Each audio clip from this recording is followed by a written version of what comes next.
Assalamualaikum warahmatullahi wabarakatuh. Apa kabarnya anak-anak hari ini? Berjumpa kembali dalam pembelajaran matematika di kelas 5 SD. Pertemuan yang ketujuh yaitu tentang dena dan skala bersama Ustadz Rizky di nomor WA yang telah disediakan kalau untuk ada nanti bertanya atau berdiskusi ya. Sebelum belajar, kita harus tahu dulu tujuan untuk pembelajaran hari ini. Yang pertama, kalian bisa menjelaskan nanti apa itu yang namanya skala dan juga dena. Dan yang kedua, kalian juga harus bisa menyelesaikan masalah yang berkaitan dengan skala pada dena. Untuk sebelum itu, dena sebenarnya sudah dijelaskan ataupun juga sudah disajikan terlebih dahulu ya sebelumnya di kelas 2 SD, dena-dena sederhana. Yuk kita perdalam lagi materi tentang dena dan skala. Apa itu dena dan arah mata angin? Nah, ini sebenarnya saling berkaitan. Tahu dena? Oke, dena adalah gambaran yang menunjukkan keadaan suatu tempat atau wilayah tertentu pada bidang datar. Jadi, dena ini merupakan suatu gambar menunjukkan suatu tempat atau wilayah ya. Ada yang tahu contoh dena di mana yang bisa kalian temukan? Nah, contohnya itu bisa dilihat ya di undangan, ada undangan ya biasanya di undangan itu ada yang namanya dena tempat, misalkan tempat rumahnya di mana, ataupun juga bisa ada di sekolah-sekolah dena lokasi ruangan, atau juga ada dena lokasi di ruang kelas apa saja, kursi, meja seperti itu ya. Selanjutnya, fungsi dena itu apa?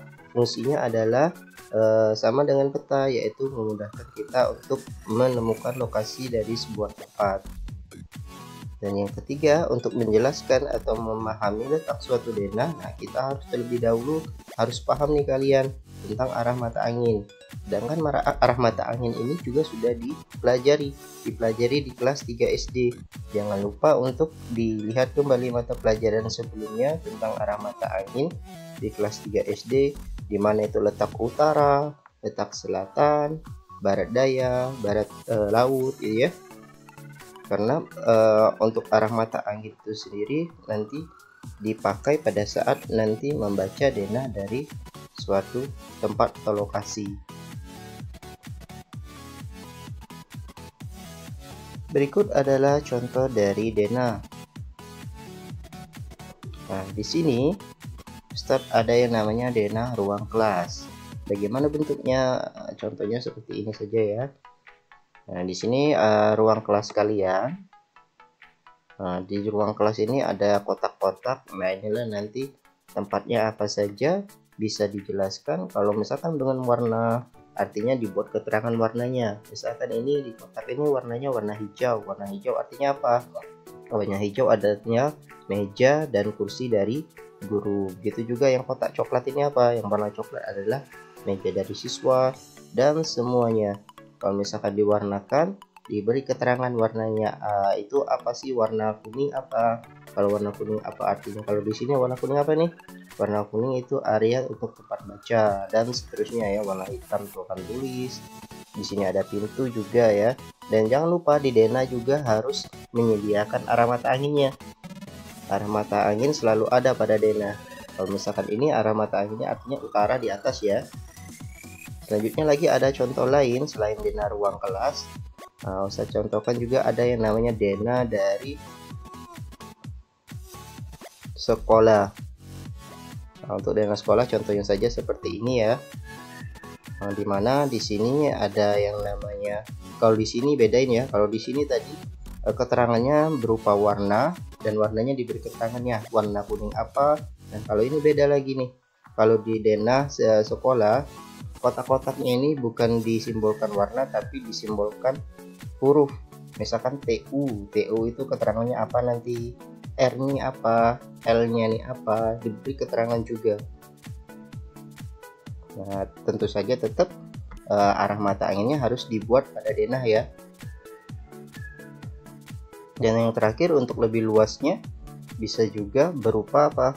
Berupa dena dari contohnya lingkungan di rumah kalian atau di rumah kayak gitu ya.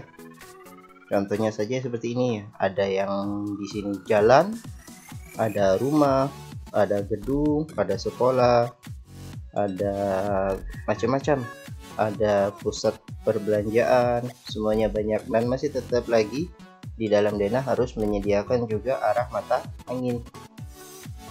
Sampai sini paham ya contoh-contoh dari denah? Berikut juga dengan keterangan-keterangannya. Selanjutnya, untuk memahami cara membaca denah, simaklah penjelasan berikut.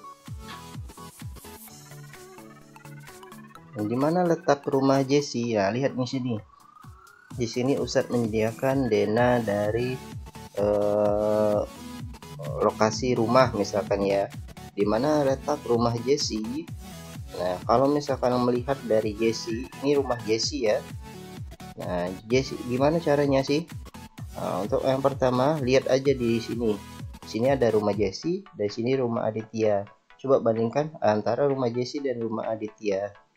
Nah, rumah Jesse ini ternyata ada di sebelah selatan dari rumah Aditya. Ya. Ini rumah Jesse, ini rumah Aditya. Rumah Aditya selatannya kan ke bawah. Jadi letak rumah Jesse itu ada di selatan dari rumah Aditya.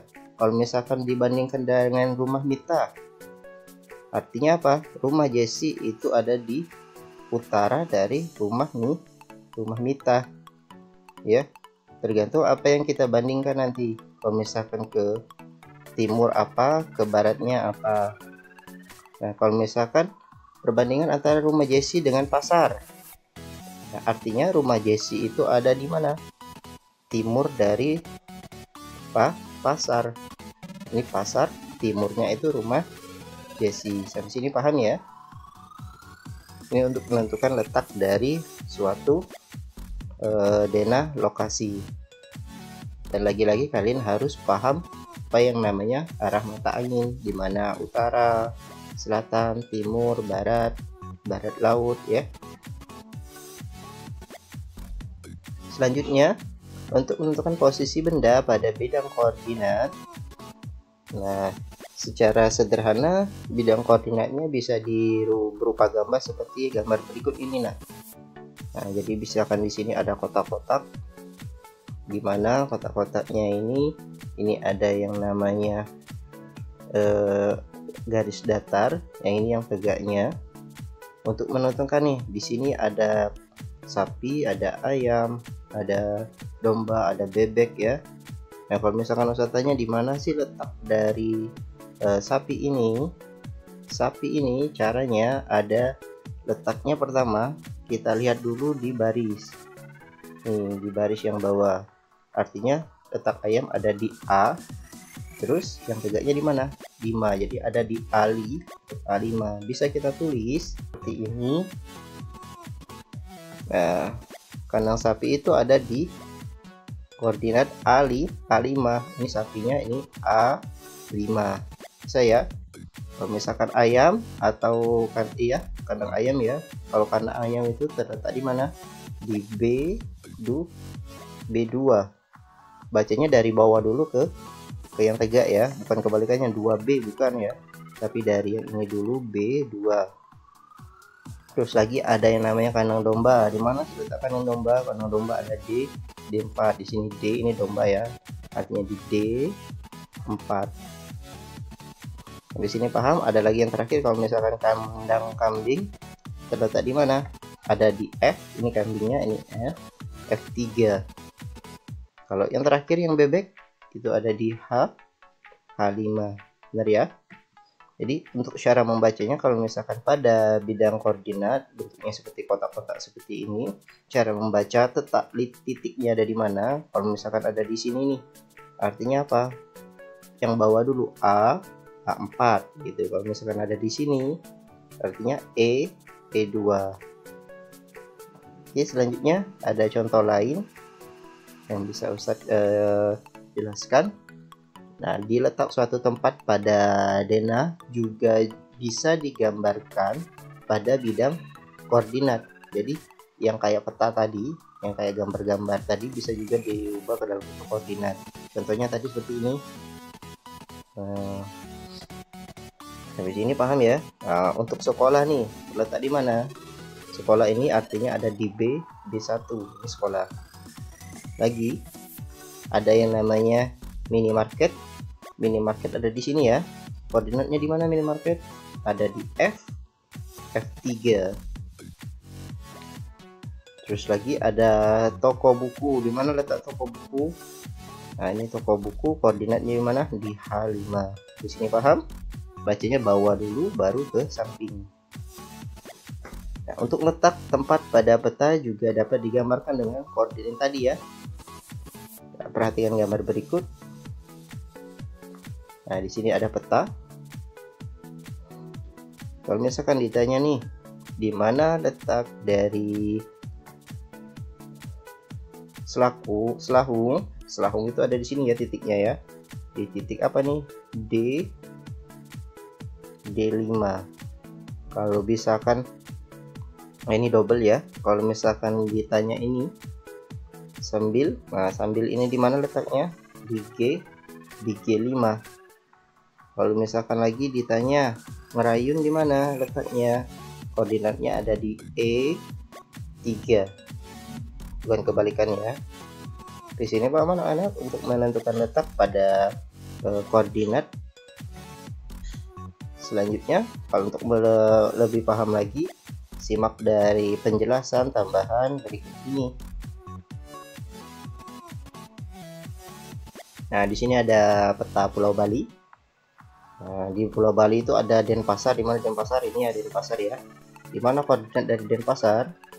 Kita lihat dulu nih. Denpasar ada di F terus 2. Jadi Denpasar itu di F2. Ini mohon maaf ya, bukan F3 tapi F2.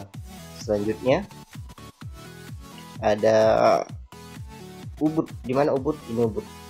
Ubudnya dari mana? Di F3. Kebalik jadi Ustadz ini ya. Ini harusnya di atas, ini harusnya di bawah. Dipaham ya sebenarnya ya. Terus selanjutnya di mana lagi nih? Di mana Kelungkung? Nah, Kelungkung ini Kelungkung ya. Ada di G3. Nah, untuk tugas rumah kalian boleh untuk coba kerjakan. Yang pertama, gambarlah denah lingkungan tempat tinggal rumah kalian, kemudian beri keterangan nama gedung atau nama rumah atau jalan pada denah kalian. Misalkan nih di utara kalian itu misalkan rumahnya si Pak Budi, dibuat saja di situ rumah Pak Budi. Atau ternyata di sebelah timur kalian itu ternyata ada masjid, dibuat saja di situ nanti keterangannya ada masjid kayak gitu ya. Terus juga dibuat juga jalannya apa, terus juga di samping kanannya apa, di barat daya kalian itu ada apa gitu ya, dibuat keterangannya, tidak hanya berupa kotak-kotak saja. Selanjutnya dari gambar kalian tadi berikan minimal 2 keterangan dari denah lokasi yang kalian buat. Misalkan nih tadi di utara kalian itu rumah kalian itu rumah Pak Budi, artinya rumah saya itu ada di sebelah selatan dari rumah Pak Budi kayak gitu ya. Dibuat saja keterangan 2 seperti contoh yang tadi Ustadz jelaskan. Jika bingung nanti boleh juga bertanya di Telegram yang sudah Ustadz buat.